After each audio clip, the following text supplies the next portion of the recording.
Hello, my name is Kyle and welcome to the channel. And I want to talk about Twitter right now because Elon Musk is making some moves. And I want to talk about this particular deal here where he's charging or going to start charging $20 per month for a blue check mark. Now, I saw a tweet by David Hogg and he's not very happy about it. And so if he's not very happy about it, I should probably be happy about it. And that's why I'm doing this video. What do you think about this? What do you think about making people pay for the blue check mark? So I didn't know anything about Twitter because I was off the platform for literally about 5 or 6 years after being on pretty heavily when it first started. So I said, you know what? Let me look at this and determine what's going on. I didn't realize that there was a pay service called Twitter Blue. And I thought that was maybe the same thing, that maybe you could pay for your membership or your registration or your verification, there you go, for Twitter, but that's not the same thing. Twitter Blue is different. So to alleviate the confusion, let's go through this. I'm gonna give my opinion on why I think this is probably going to be a good idea for Twitter. Here he says here, existing verified accounts will be given 90 days to subscribe or lose their verification. Elon Musk isn't hanging around making changes to his newly acquired social network, and Twitter Blue subscription is expected to quadruple in price next month. This is coming from PC Magazine, and I think this has sort of a leftist slant to it, so take that with a grain of salt. It says here that The Verge says, this, I guess that's a paper or a media outlet, says people familiar with the matter claim that the optional Twitter Blue subscription, which currently costs $5 a month, is expected to increase to $20 a month and be required if a user wants to keep their blue checkmark verification. If this increase happens, it comes only a few months after Musk started Twitter Blue cost too much. So whatever. I guess they're getting mad because he said that Twitter Blue cost too much and now he's raising the price, so they're calling him a flip-flopper. All right, whatever. He's a businessman. He has to do what he has to do. So here's the tweet here. He says the whole verification process is being revamped right now. He tweeted that out yesterday. And here's interesting. Musk has apparently set an internal deadline for Twitter engineers to have the revamped Blue subscription ready by November 7th. If they don't, they are fired, but are being aided by Tesla engineers brought in as advisors, and Musk has apparently been working late every night and throughout the weekend implementing changes to the service.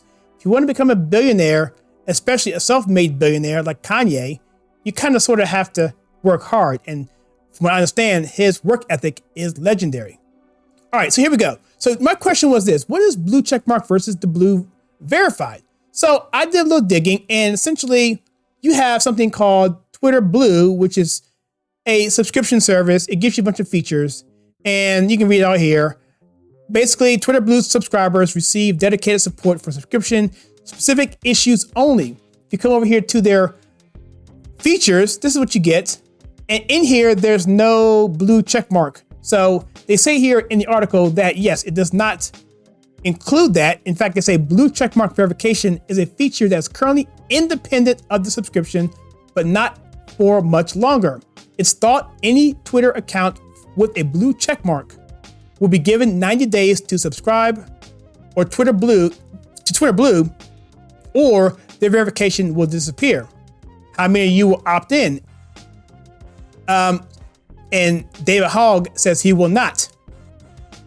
Here's why I think this is a good thing. One, because it gives another price point or another stream of income for Twitter, especially since there's a bunch of people trying to leave the platform to try and starve it out. That would be a revenue stream there. Then you have people who are blue checkmark people can afford $240 a month, especially when we're considering a lot of them, or most of them, I would dare say, or a big portion of them, I would say, are celebrities or professionals, and they can afford that. Thirdly, he can do it because it's a business. Fourthly, he can do it because the blue checkmark is an advertising deal. It's almost as if it's a cost of doing business. When you have a blue checkmark, nobody can impersonate you, so there's value to that. So why not make them pay $20 a month? I think that's pretty cheap. Now, of course, he can raise it anytime he wants to whatever. So that's a discussion. I think the free market will bear that out. And I think another reason why, I think maybe it's reason 5, maybe I just said, is because there may be some fake bots out there. I'm not sure how it works with verification. Can you have an unverified or verified fake bot? I don't know. I know Elon had a hard time finding out from the former CEO how many fake accounts are there. So with this, I think it's a pretty good deal. It's making the left infuriated.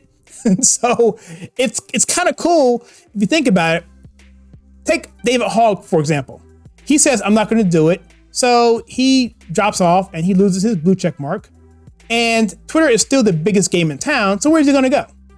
So he goes somewhere else, and then someone else takes his mantle of David Hogg and starts posting conservative tweets saying, you know what, I've stopped becoming, this leftist anti-gun person. All of a sudden, I want to be a pro Second Amendment.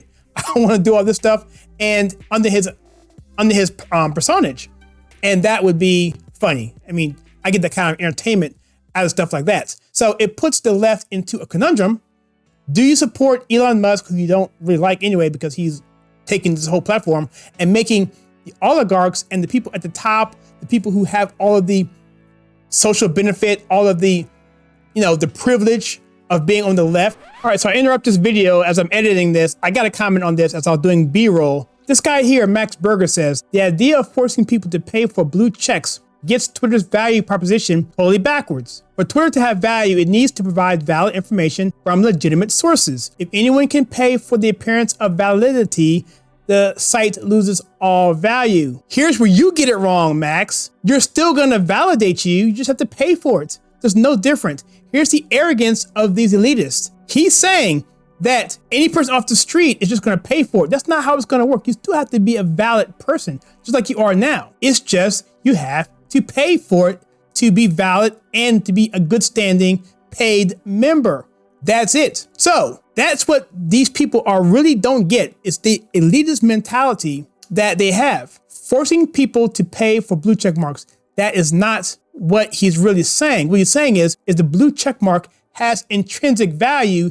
You need to pay for it. See, that's how these people are trying to spin things to make it look like, oh my goodness, I can't believe this. So anyway, back to the video. The privilege of being on the left, where they can suppress everyone else's speech, and they liked it when they could do it in terms of say what they want, but not let anyone else do it. But now that everyone can say what they want, the playing field is level now, or more level, and they don't like that because they're elitists and they say no way. So it's going to bring a very interesting paradigm going forward, and I'm looking forward to seeing it. So what do you think? What are your thoughts of Twitter making you pay for a blue check mark by November 7th? And what do you think about my thoughts about that? Do you think it's a bad thing, good thing? Let me know. I'll be curious to know in the comments, and I will see you guys in the next video.